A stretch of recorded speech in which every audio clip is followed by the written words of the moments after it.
Ბევრს აინტერესებდა საქართველოში მიმდინარე მოვლენები ასტროლოგიურ კომბინაციებში, როგორ ჩანს, რა ხდება.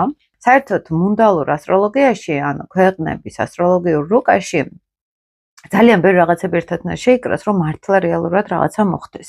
შეიძლება ტრანზიტულ რუკაში რაღაცა ჩანს, მაგრამ იმდანაც არ იყოს აქტიური, იმიტომ რომ სხვა პროგნოზირების რუკებში ეს იქნება დირექციები, პროგრესიები, სოლარის რუკა მაგალითად, იქ არ იყოს ამისი დადასტურება. და შეიძლება ეს ისე გაიაროს, რომ მაინც სერიოზული არაფერი არ მოხდეს, მაგრამ შეიძლება იქ არ იყოს დადასტურება, მაგრამ მაინც მოხდეს, ხო, ეს არ ვიცით ხოლმე ზუსტად როგორ იქნება. ამიტომ ეს ემსგავსება ხოლმე მკითხაობას, თუმცა ენერგიები და ტენდენციები, რომელიც შეიძლება არ ჩანდეს, მაგრამ ფარულად იყოს, ამისი ნახვა ჩვენ ძალიან კარგად შეგვიძლია. ძალიან გავს, როცა ინდივიდის ტრანზიტულ რუკას ვარჩევთ, მაგალითად, იგივე სისტემა არის, შეიძლება ენერგეტიკულად მუშაობს ეს ტრანზიტი, შეიძლება ფსიქოლოგიურად და შეიძლება ფიზიკურად, ხო? ჩვენ არ ვიცით აქ რომელი იქნება აქტიური. ჩვენი ქვეყნის რუკაზე ერთ-ერთი მნიშვნელოვანი პოზიცია უკავია პლუტონს, რომელიც დგას მეხუთე სახლში და თან მეხუთე სახლს მართავს.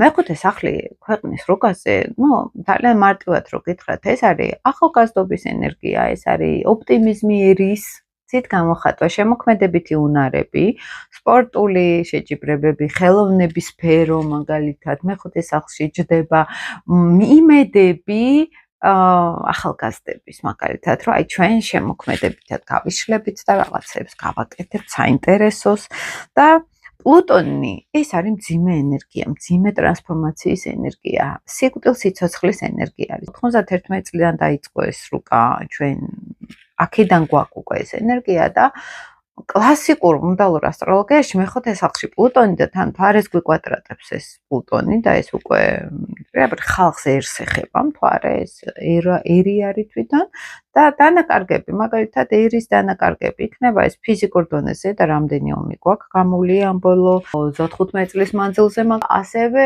ეს ეხება იმას, რომ ემიგრაცია გაედინება, მაგალითად ხალხი ახალგაზრდობა, განსაკუთრებით მეხუთე სახლი ეს უფრო ეს იმედები არის, მომავალის იმედი არის. და ხშირად შეიძლება და ყოფილიყო ეს სპორტში წარუმატებლობები პერიოდულად, მაგალითად უფრო მეტად, იმიტომ რომ მეხუთე სახლს პლუტონი მართავს, აქ ცოტა მძიმე ენერგიები არის, ან დიდი ბრძოლის ხარჯზე რაღაცეები რო გამოგვივა, აი ესეთი ტენდენცია არის. აი ამ პლუტონს მეგობრებო, რომელიც არის ტრანსფორმაცია, სიკვდილის ენერგია, რაღაც ახლის დაბადების ენერგია, აი ამ პლუტონს შეუერთდა ახლა შავი მთვარე, მარსი და მერკური, გონების მმართველი პლანეტა. მარსი აგრესიის ომის მმართველი პლანეტა არის, შავი მთვარე ეს არის უკვე რაღაც ისეთი ბნელი მხარე, რომელიც ჩვენ ვერ ვხედავდით და